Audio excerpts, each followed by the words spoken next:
maa ngi leen di nuyu yéen ñëpp léegi tey dama bëggoon ñu waxtaanee li ñuy wax li ñuy wooyee système d'exploitation. Lan mooy système d'exploitation? Système d'exploitation programme la boo xam ne mooy doxal bépp ordinateur bi ngeen mën di gis maanaam mooy programme bi nga xam ne mooy njëkk ci ordinateur bi pour ordinateur bi mën a dox ñu mën koo utiliser ci anam bu mucc ayib. léegi li ma ko mën a méngaleel comparaison bi ma ko leen mën a indil mooy par exemple mi ngi mel ne oto ak moteur bi nga xam ne moo nekk ci oto par exemple comme ni ma leen ko dessiné fii. waaw mi ngi mel ne oto bi nga xam ne nii amul moteur par exemple comme ni ngeen ko gisee nii ci photo bi nii oto xam nga bu amul moteur daanaka mi ngi mel ne xottu oto la rek boo xam ne amul benn njëriñ daal parce que doo ko mën a dawal doo ci mën a def lenn mën nga koo xool mu lay xool mais doo ci mën dara. Ordinateur bi noonu la mel ordinateur boo xam ne amul système d'exploitation mënoo cee def dara il faut mu am système d'exploitation mooy programme bi ma la wax ne mooy njëkk ci ordinateur bi pour ordinateur bi nga mën ko utiliser ci anam wu mucc ayib. léegi loolu mooy système d'exploitation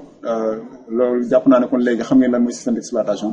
léegi nag dafa am ay façon système d'exploitation yu bari comme ni ma ko bindee fii yan façon système d'exploitation ñoo am na système d'exploitation bu ñu wooyee Microsoft Windows boo xoolee mooy système d'exploitation bi nga xam ne moo gën a fës ci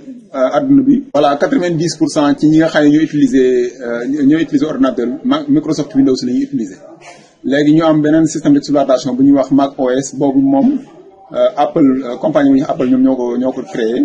mais mën naa la wax ne ñi koy utiliser bëriwul mais système d'exploitation la boo xam ne mooy doxal machine yi nga xam ne ñooy machines yi wooyee machine Mac loolu expliqué woon naa ko ci vidéo yi la passé. ñu am beneen système d'exploitation bu ñuy wax Linux boobu moom boo xoolee ñi nga xam ne ñoo gën a ñoom la seen xam-xam gën a màcc ci informatique surtout informaticiens yi ñoom ñoo ko gën a utiliser parce que dafa nekk système d'exploitation boo xam ne nii moom dafa gratuit doo ci fay dara waaye utilisation bi dafa xaw a compliqué daal maanaam yombul.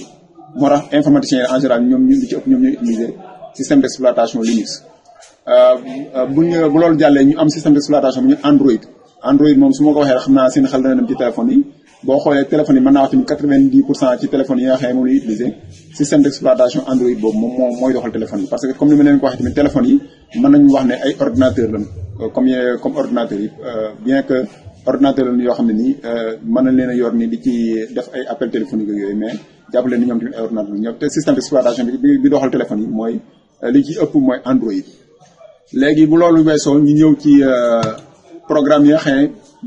boo amee système d'exploitation pare mooy ñoom programme yooyu ñoom ñuy utiliser pour mën a utiliser ordinateur bi efficacement. par exemple am na système programme yu navigateur Chrome Firefox yoo xam ne ko bépp programme boo xam ne daal mooy sukkandiku ci programme système d'exploitation pour dox moom la ñuy wax application wala programme loolu je pense que yéen ñëpp xam ngeen ko. léegi loolu daal laa ne woon naa leen ko indil pour expliquer leen lan mooy système d'exploitation nga xam ne mooy programme bi nga xam ne moo jiitu ci ordinateur bi su loolu weesoo yenn application yi ñëw dañuy tegewu ci kaw système d'exploitation bi pour nga mën a jëfandikoo machine bi ci anam bu mucc ayib maa ngi leen di jaajëfal ñëpp.